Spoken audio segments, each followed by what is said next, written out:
सही सही। अभी जिस अवस्था में आप बैठे हैं, इस अवस्था में किसी चीज़ की ज़रूरत है? जो मन में पहले शंकाएं होती थी, या विरह था, राम मिल जाए, कृष्ण मिल जाए, हनुमान मिल जाए, हैं? हमारी तबीयत ठीक नहीं साहब, फिर भी बैठ गए हैं, कहाँ बैठे। मैंने जो स्थिति है वो स्थिति की बात कर रहा हूँ।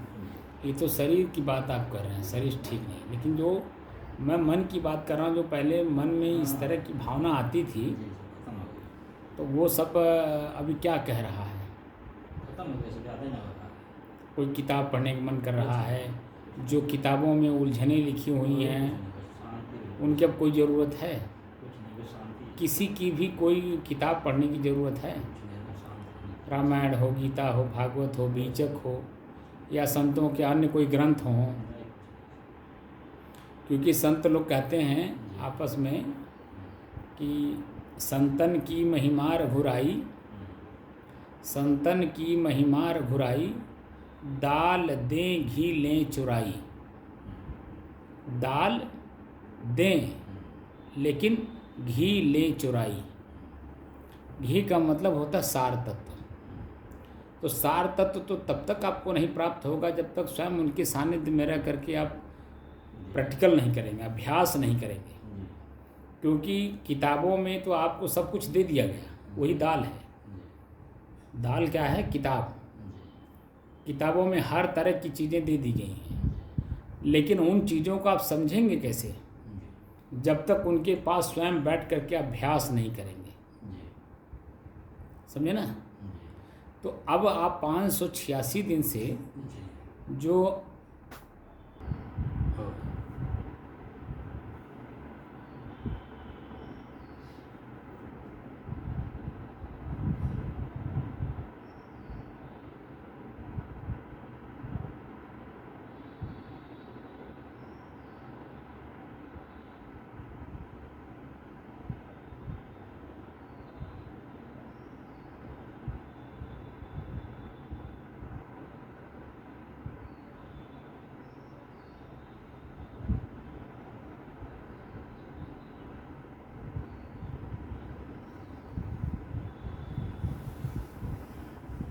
चंचल मन को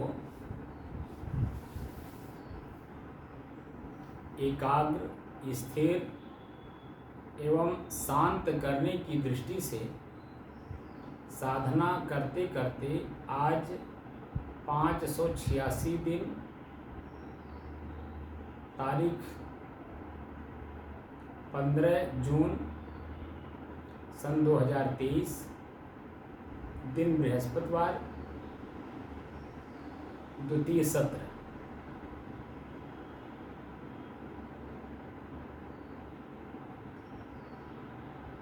जो हम लोग चर्चा कर रहे हैं आत्म स्थिति की बात, सद्गुरु कबीर कहते हैं कि शब्द बिना सुरति आंधरी। क्या कहते हैं? शब्द बिना सुरति आंधरी, कहो कहाँ को जाए, द्वार न पावे शब्द का, फिर भटका खा। हम लोग पुनः पुनः भटका खा रहे हैं क्योंकि शब्द के बारे में जानकारी नहीं है, और शब्द के सहारे से ही हम ऊपर उठ सकते हैं, यानी आत्म स्थिति को प्राप्त कर सकते हैं। तो आत्म स्थिति किसे कहते हैं? आत्म शब्द का अर्थ होता है स्वयं। स्वयं मैं कौन हूँ और मेरी स्वयं की स्थिति क्या होती है और कैसी है, देखने में कैसा लगता है वो, क्या इसके बारे में कभी हम लोगों ने जानने की कोशिश की है? धर्म मार्ग तो अपना लिए, कबीरपंथी हो गए, वैष्णवपंथी हो गए, उदासी हो गए, बैरागी हो गए, हिंदू धर्म पकड़ लिए, मुस्लिम धर्म पकड़ लिए, ईसाई पकड़ लिए, यहूदी, पारसी, दुनिया भर के जो धर्म है उसे तो हमने पकड़ लिया, लेकिन क्या वास्तविक धर्म के बारे में हमें जानकारी है? वास्तविक धर्म है, धर्म कहते हैं स्वभाव को। जैसे पानी का स्वभाव अपना है, अग्नि का स्वभाव अपना है, यानी पांचों तत्वों का अपना अपना अलग अलग स्वभाव है। उसी तरह से चेतन सत्ता का भी तो अपना कुछ स्वभाव है।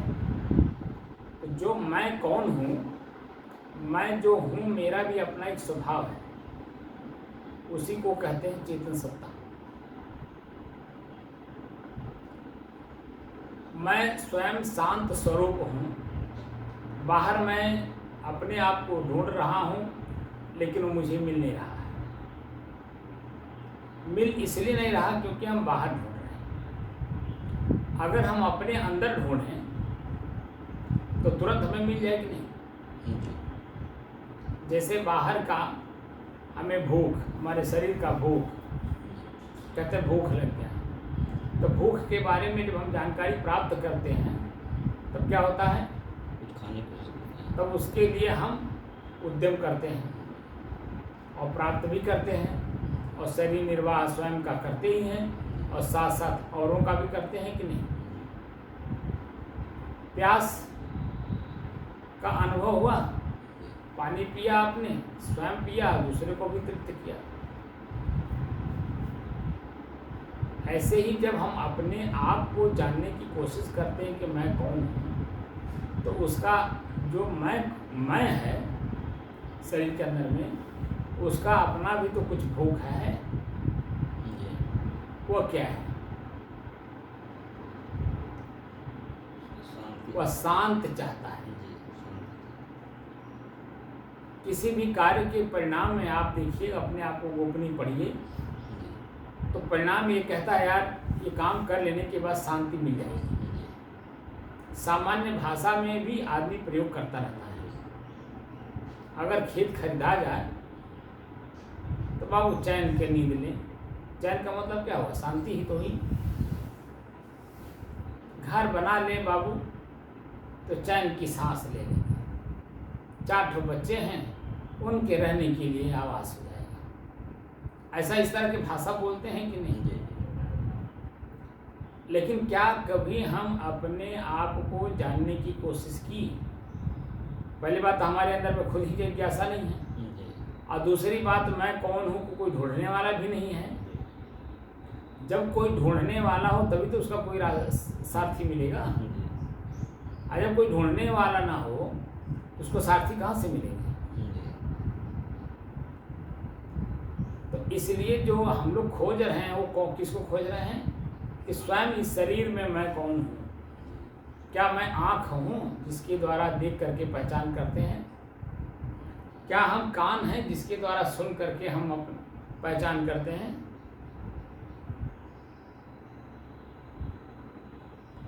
ये जो शरीर है, क्या ये शरीर के सारे अंग मैं हूँ? इस तरह से जब आप पढ़ाई करेंगे, अपने आप को पढ़ेंगे, अपने आप को जानने की कोशिश करेंगे, तो देखेंगे कि ये कोई भी अंग मैं नहीं हूँ, ये पूरा शरीर ही मैं नहीं हूँ। मैं इस शरीर से अलग, इसका अनुभव करता, इनका प्रयोग करने वाला, इनका उपयोग करके इसका लाभ लेने वाला, इसी शरीर में मैं इन सब चीज़ों से अलग हूँ। और अलग हो करके भी मैं क्या हूँ? शांत स्वरूप हूँ। मेरे में कोई उद्वेग है ही नहीं। उद्वेग अगर है तो प्रकृति में है। प्रकृति इसलिए बार बार कह रहा हूँ क्योंकि जो कुछ भी हम करेंगे सब इसी प्रकृति में ही हो रहा है।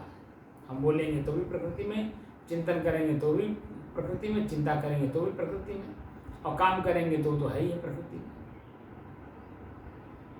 तो मैं प्रकृति तो हूँ नहीं, मैं प्रकृति से अलग शुद्ध चेतन हूँ। शुद्ध, मेरे में कोई मिलावट नहीं है।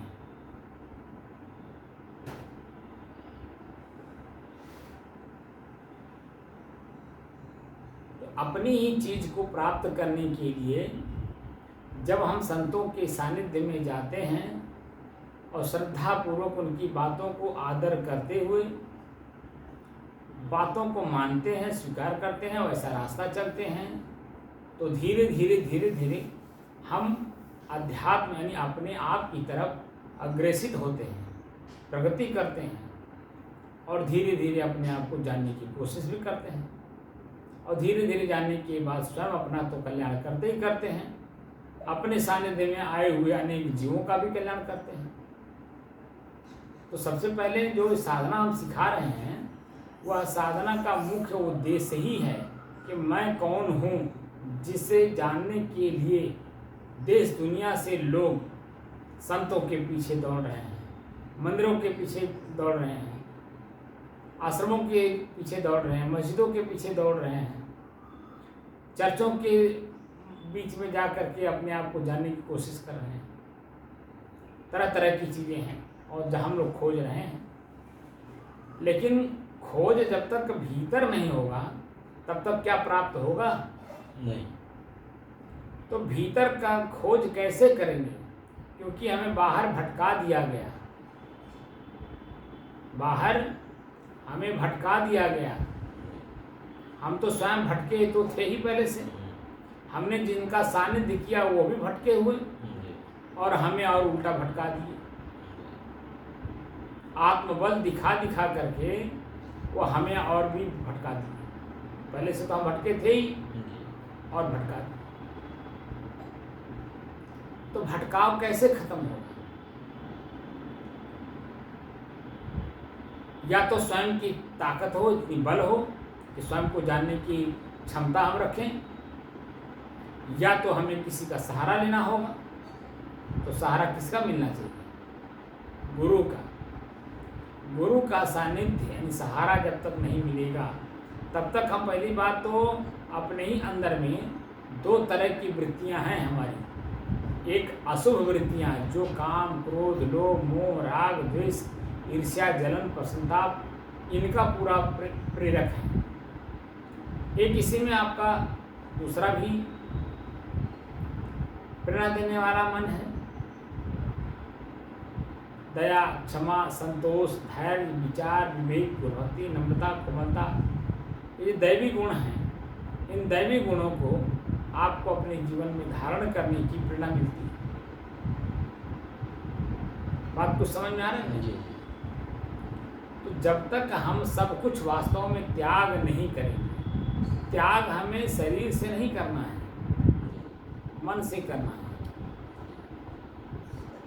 मन से करने का तात्पर्य हुआ कि अगर वर्तमान में दाल भात रोटी सब्जी मिल गया तो उसका उपभोग करेंगे, लेकिन कैसे करेंगे? जहाँ 4 रोटी का भूख है वहाँ 3 ही रोटी खाएंगे।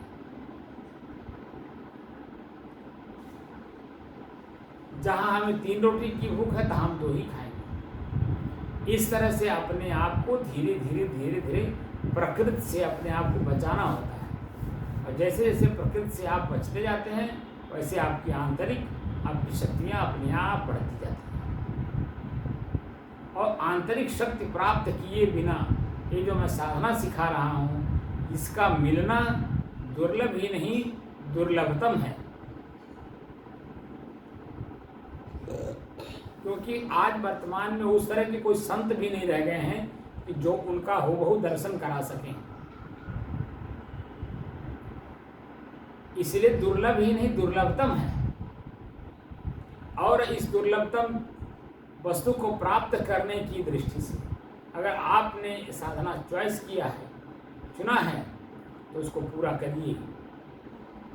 और ऐसा सुगम अवसर आपको प्राप्त नहीं होगा, क्योंकि जहाँ भी बैठेंगे वहीं हर व्यक्ति मानसिक रूप से पीड़ित है, मानसिक रूप से बीमार है, मानसिक रूप से प्रताड़ित है। तो आपको क्या देगा ये बताइए पहले। जिस व्यक्ति के पास जो सौदा होगा वही तो जनता को देगा कि दूसरा कुछ दे देगा। मार्केट में आप जब जाते हैं तो हर व्यक्ति अपना सौदा ले लेकर के बैठा है। तो हमको जो ज़रूरत है वही हम लेते हैं, चाहे कितना कोई चिल्ला चाहे ना चिल्ला, क्योंकि हम लोग मौन होते हैं, क्योंकि वह मस्तिष्क में रहता है। घर से जब हम निकलते हैं तो एक मन में बातें बना करके निकलते कि ये सामान लेना है, या घर के अंदर से बताया जाता है कि ये सामान लाना है। या बहुत सारे पढ़े लिखे लोग हैं तो वह क्या करते हैं, चिट्ठ बना लेते हैं, चिट्ठ बना करके अपने जेब में रख लेते हैं कि क्या क्या लाना है। तो ये सब चीज़ें आपको प्राप्त हो जाएंगी बाहरी, लेकिन जो आपका अपना स्वभाव जो बिगड़ रहा है उसका पैरामीटर कहाँ आपको मिलेगा कि मेरा मन खराब हो रहा है। अगर आप किसी से कहें, कोई आपको कहे कि आपका मन खराब है, तो आप उसी को 10 गाली उल्टा दे देंगे। कभी हम कह पाएंगे कि हमारा मन खराब है? हम तो चंगा है, ये बात सभी लोग कहते हैं। चंगा का मतलब हम समझदार हैं, ठीक है, अपने जगह पर बिल्कुल सत्य हैं। लेकिन सत्य का परीक्षण करने वाला न बताएगा कि आप सत्य हैं कि नहीं, आप अपने जगह सही हैं कि नहीं, आप स्थिर हैं कि नहीं। इसीलिए गोस्वामी तुलसीदास जी को कहना पड़ा कि प्रथम भक्त संतन कर संगा, दूजे रति मम कथा प्रसंगा। पहली भक्ति जो है वह संतों का है। संतों के सानिध्य में बैठिए और धीरे धीरे अपने आप को परिपक्व करिए, और जब तक स्वयं की परिपक्वता का स्थिति ना बन जाए तब तक आपको घर द्वार नहीं छोड़ना है, कहीं जाना भी नहीं है, और आपको बाहरी कोई ऐसा क्रिया भी नहीं करना है जिसके द्वारा आपका जो रही सही आत्मज्ञान है वो भी बिखर जाए।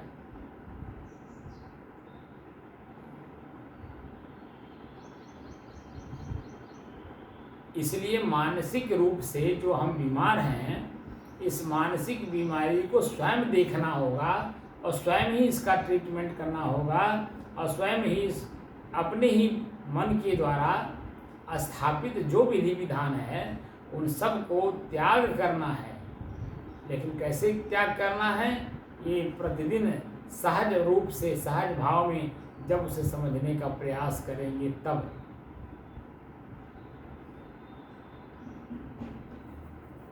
इसलिए सद्गुरु कबीर कहते हैं कि आप अपने को जानने का भरपूर प्रयास करिए, मैं कौन हूँ, और मैं कौन हूँ को जान करके फिर उस तरह से अपने आप के प्रति ईमानदार बनिए।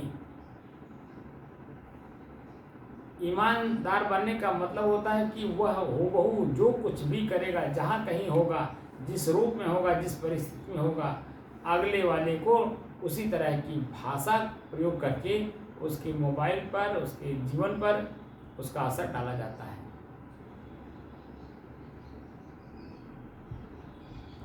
तो हमारा जीवन क्या है? हमारा जो शारीरिक जीवन है ये क्या है? कुछ समझ में बात आ रही है? हमारा जो शारीरिक जीवन है ये क्या है? ये प्रकृति है जी, प्रकृति है। अब ये प्रकृति को हमें धीरे धीरे अपने बस में करना होगा, और जैसे जैसे आप बस करते जाएंगे वैसे वैसे आपकी जो महर्षि पतंजलि जी ने निर्वीज समाधि की बात कही है, यानी सदैव के लिए वास्तव में मुक्त होना चाहते हैं तो निर्वीज समाधि में जाना होगा। अभी तो हमने सिर्फ जाना, हमने देखा, स्थिति को देखा, अभी हमने उस पर मजबूती के साथ काम नहीं किया। जब तक मजबूती के साथ कोई काम नहीं किया जाता है तब तक कोई स्थिति हमारी बनती नहीं है हम जैसा चाहते हैं। अभी तो धीरे धीरे 586 दिन में एक एक दिन एक एक सत्र का आपने जो पालन किया है उसकी देन है कि सारे मन के भ्रम आपके दूर हो गए। सद्गुरु कबीर कहते भी हैं, ए भ्रम भूत सकल जग खाया, और जिन जिन पूजा तेज हराया। ये जो संसार में भ्रम फैला हुआ है, ये भ्रम जब तक दूर नहीं होगा तब तक आपके अपनी स्थिति इस तरह की बनेगी नहीं, क्योंकि मन में कोई न कोई शंका रहेगा, कोई न कोई शंका आपके मन में हमेशा बना रहेगा।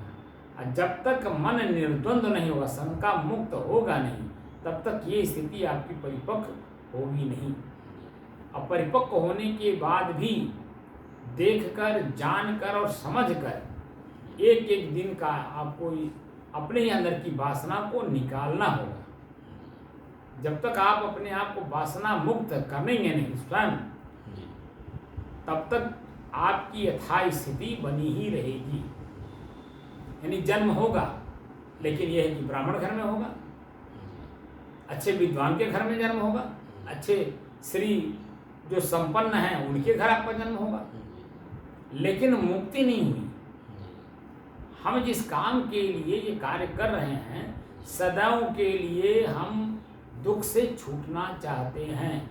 ये जिज्ञासु का, मुमुक्षु का दायित्व है, और करता भी इसीलिए, चलता भी इसीलिए कि हम सदैव के लिए छूट जाएं। लेकिन सदैव के लिए छूट जाने के लिए वो कार्य भी तो करने होंगे।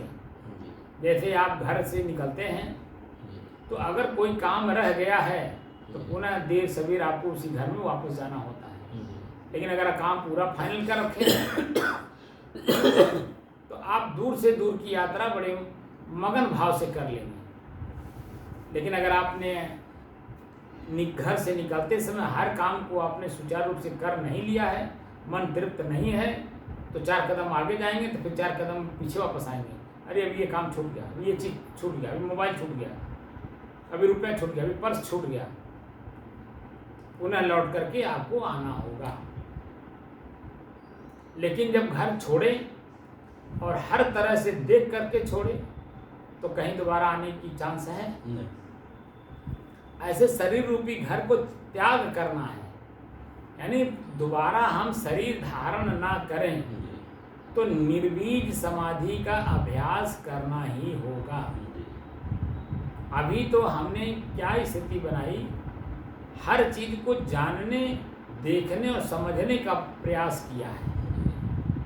अब उसे एक एक करके अपने जीवन से निकालने का प्रयास करना है। जो चीज़ें सहज भाव से अपने जीवन से निकल जाए वो तो ठीक है, लेकिन जो अपने बस में नहीं है उसे भी तो निकालना है।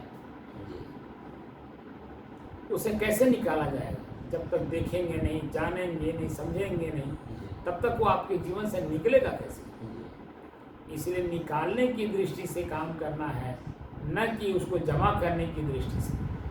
अभी तकले तो हम लोग जो अध्यात्म का मार्ग अपनाया वह निवृत्ति का नहीं बल्कि प्रवृत्ति का मार्ग अपना लिए। प्रवृत्ति जानते हैं ना, इकट्ठा करना, और दुख का कारण वही बनता है। जब आपके पास कुछ होगा ही नहीं तो दुख किस बात का?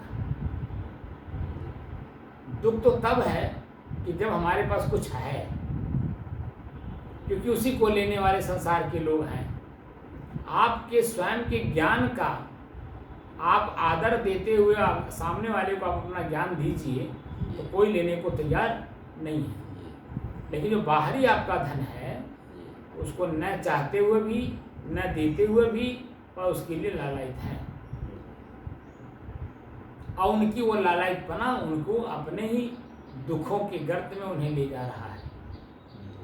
इसलिए प्रत्येक जीव का कर्तव्य है, जो मुमुक्षु हैं, जो वास्तव में मोक्ष की तीव्र इच्छा वाले हैं, वास्तव में धर्म को वास्तविक रूप से समझना चाहते हैं।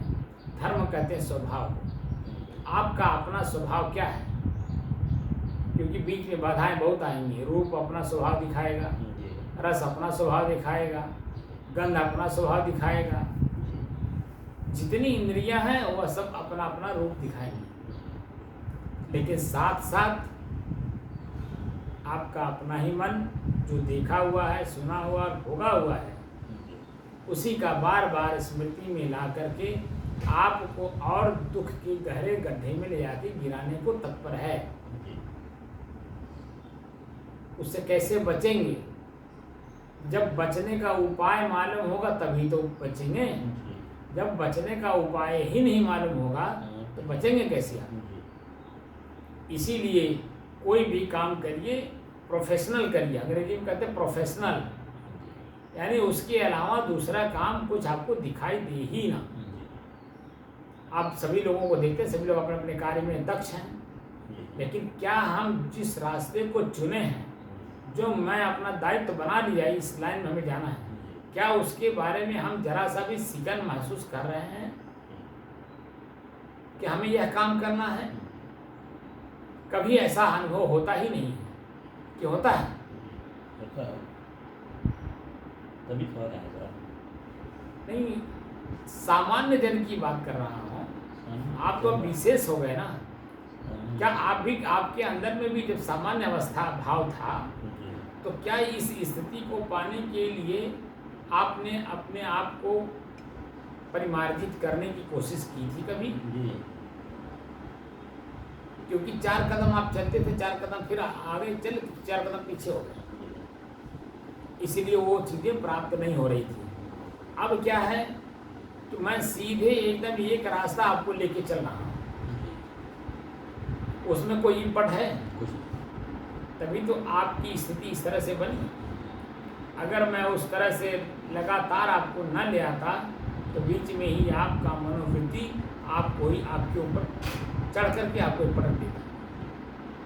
और इस साधना को जैसे सभी लोगों ने छोड़ दिया, वैसे आप भी छोड़ देते। लेकिन देखिए, एक आप भी जिज्ञासु हैं और एक मैं स्वयं भी एक जिज्ञासु हूँ। लगातार मैं भी बैठ रहा हूँ, लगातार आप भी बैठ रहे हैं।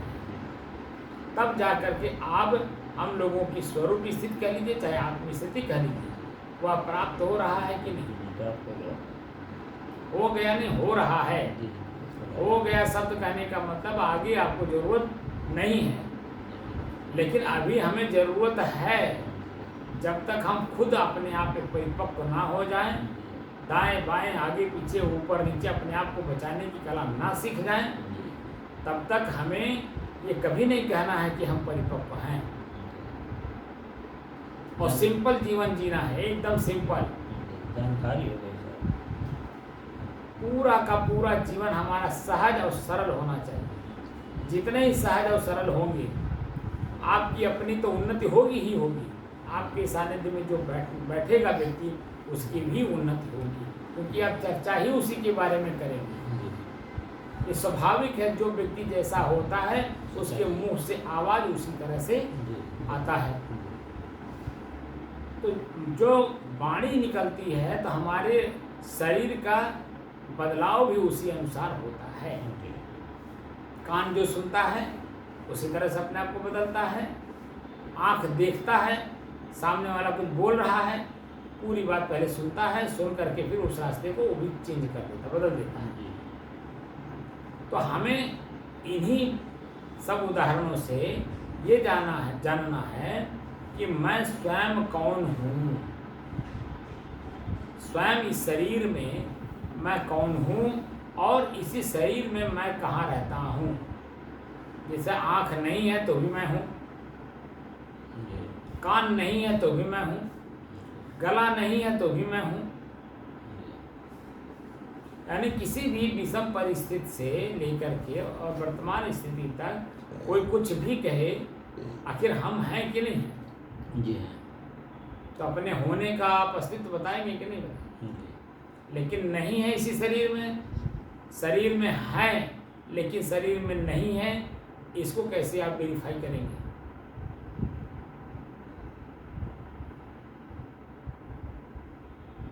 इसी शरीर में होते हुए भी आप नहीं हैं, इसको वेरीफाई कैसे करेंगे? तो वही रात वाला चलनी तो आ जाती है। ये जो हमारी स्थिति बन रही है, इसी स्थिति से वो सब अपने आप सब नीचे रह जा रहा है। आपको कुछ बोलने की जरूरत नहीं, बल्कि आप जितना ही अब इस अवस्था को प्राप्त करने के बाद जितने आँख बंद रखेंगे और कान से सुनेंगे नहीं, मुंह से बोलेंगे नहीं, उतनी ये स्थिति आपकी मजबूत और होगी। लेकिन जैसे ही आपने आँख से देखा, तुरंत आपको गुस्सा आ जाएगा, क्योंकि आपके अनुकूल काम नहीं हो रहा है। इसलिए अपने ही चीज़ों को हमें देखना है, जानना है, समझना है, तब उसको प्रयोग में लाना है। बात समझ रहे कि नहीं? पहले देखना है, जानना है, समझना है, तब उसे अपने जीवन में प्रयोग करना है, और वही चीज़ों को प्रयोग दूसरे से भी कराना है। तो मूल रूप से हम लोगों को क्या करना है? स्वरूप स्थिति, इसको गीता में आत्म स्थिति कहा जाता है। अपने स्व में हमें स्थित होना है। तो स्व में स्थित होने के लिए पहले से तैयारी करनी होगी। भोजन कम हो, नींद, आलस्य, निद्रा, तंद्रा, जम्हाई से बचना हो, भीड़ से बचना हो, एकांत में रहना हो। ये सब चीज़ें आपके ऊपर लागू होती हैं। ठीक है नहीं? तो जो आपकी स्थिति बनी है, इसी स्थिति को बनाए रखिए और ये आपकी स्वयं की स्थिति है। इसमें और बल्कि इजाफा करिए और इसे बढ़ाइए। ये हमारी शुभकामना है। और आप अपने जीवन को, अपने जीवन के लक्ष्य को जो लेकर के चले हैं उसे प्राप्त करें। ये हमारी शुभकामना है आप सभी लोगों की। साहिब।